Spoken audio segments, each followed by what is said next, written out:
چچی مجھ سے کہنے لگی کہ وریشا سو رہی ہے ورنہ میں اسے بھی بازار لے جاتی، تم ایسا کرو اپنا پورشن بند کر کے نیچے ہی بیٹھ جاؤ۔ میں نے کہا جی ٹھیک ہے آپ جائیں، بے فکر ہو جائیں۔ مجھے تو جیسے موقع کی تلاش تھی۔ جیسے ہی وہ لوگ بازار کے لیے گئے میں نے نیچے کا دروازہ بند کیا اور وریشا کے کمرے میں آ گیا۔ کمرے کا دروازہ بند کیا اور کنڈی لگا دی۔ وریشا سو رہی تھی۔ میں جب اس کے پاس آیا، اس کے چہرے کو دیکھا تو کچھ دیر اس کا چہرہ دیکھتا رہ گیا۔ وہ سوئی ہوئی بہت پیاری لگ رہی تھی۔ میرے اندر کے جذبات مجھے گستاخی پر اکسانے لگے۔ میں اس کے پاس بیٹھ گیا، اس کے چہرے پر آنے والی لڑیوں کو اپنی انگلی سے پیچھے کرنے لگا، اس کے چہرے کے نقوش پر ہاتھ پھیرنے لگا۔ اس کے اندر کچھ کھونے سا لگا۔ ایک دم ہی وہ اٹھ کر بیٹھ گئی۔ مجھے اپنے پاس دیکھ کر گھبرا کر فوراً سے اٹھی۔ میں بھی کچھ ہوش میں آیا تھا۔ کہنے لگی عمیر بھائی آپ؟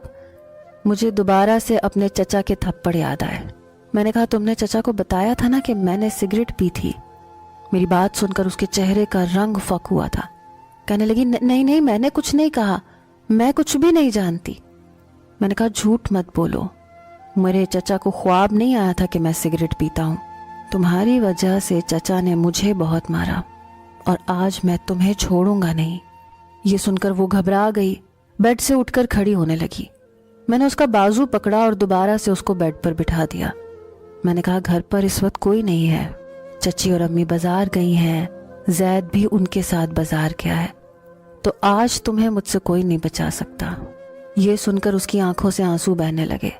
خوف سے اس کی جان نکل رہی تھی اور اس کی آنکھوں میں خوف دیکھ کر میرا دل چاہ رہا تھا کہ بس اسے دیکھتا رہوں، اس کے خوف سے ہز اٹھاتا رہوں۔ اس نے اپنے دونوں ہاتھ میرے سامنے جوڑ دیے۔ کہنے لگی میں نے کچھ نہیں بتایا، اس دن امی ابو باتیں کر رہے تھے، انہوں نے آپ کو سگریٹ پیتے ہوئے دیکھا تھا کسی لڑکے کے ساتھ۔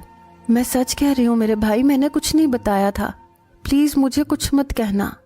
میں نے کہا جھوٹے بہانے مت بناؤ، یاد رکھنا میں اپنا بہت برا بدلہ لوں گا تم سے، ساری زندگی یاد رکھو گی۔ یہ جو تھپڑ میرے منہ پر مارے ہیں نا چچا نے، یہ تمہاری زندگی کو اجیرن بنا کے رکھ دیں گے۔ یہ کہہ کر میں اس کے کمرے سے باہر نکل گیا۔ میں اب بھی جب کبھی